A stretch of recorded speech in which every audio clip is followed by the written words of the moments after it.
Elias Boudinot, whose name I believe I am pronouncing correctly. I don't think it's Elias Boudinot. I believe it's Elias Boudinot. If I am mispronouncing it, have at me in the comments. I appreciate it. Now, Elias Boudinot is one of those major American founders who we just very rarely hear much about. Now, he was from New Jersey. He decided to jump in with the Patriot cause and was very quickly elected to the Provincial Assembly in 1775. Like right as things start getting hostile, he is one of the people put in charge. He really focuses on recruiting soldiers from New Jersey to join the militia and the Continental Army and paying for supplies. And his efforts are immediately noticed by George Washington.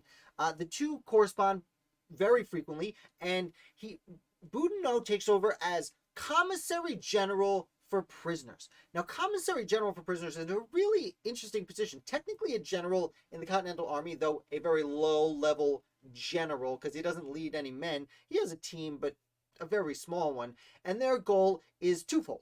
First of all, they need to take care of British prisoners in American custody, feeding and clothing them. And I'll remind you that the Americans were trying to prove that they were better than the British.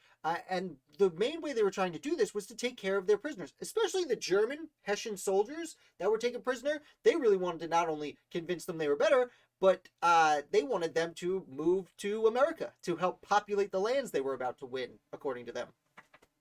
So he was supposed to feed and clothe and take care of all the British and German prisoners, but additionally, he was responsible for taking care of the American prisoners in British custody.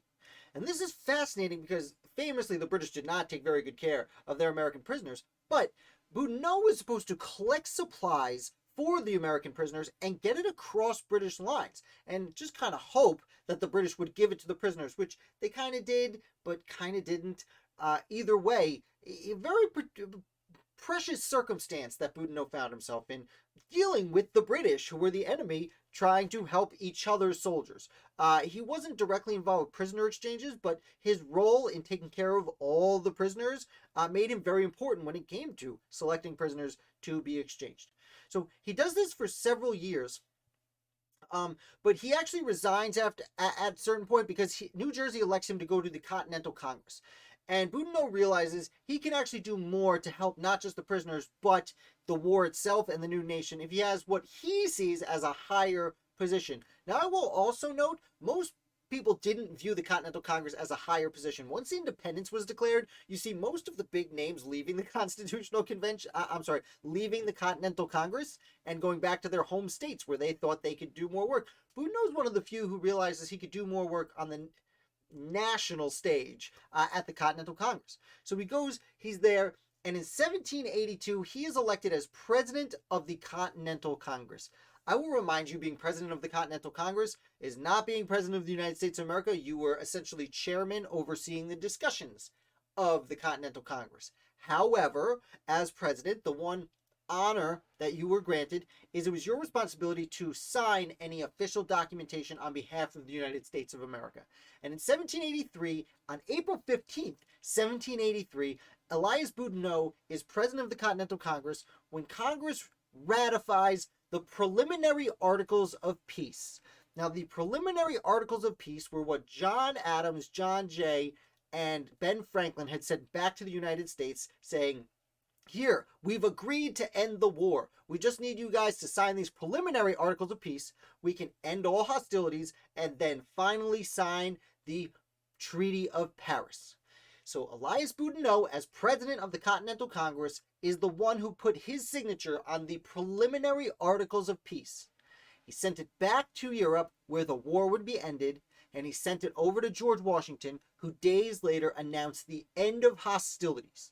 And although there would still be a few skirmishes, mostly out west with the Native Americans, Elias Boudinot putting his signature on that document essentially ends the violence that was the American Revolutionary War. Now, I also want to note, Boudinot, after this, he's elected as an inaugural member of the United States House of Representatives and serves through the first 3 terms. He, at that point, declines to run for office. Again, he's grown old at this point, but he's shortly thereafter appointed by George Washington as Director of the United States Mint, and he is in charge of creating the money for the new United States government under the Constitution. And he holds this position not only through the end of the Washington administration, but through the John Adams administration and the Thomas Jefferson administration. And these were politically divided times, but as it speaks a lot to Elias Boudinot's character and the work he did, that both parties would continue him in that position of running, creating the money for the young United States. So that is a brief overview of the life of Elias Boudinot.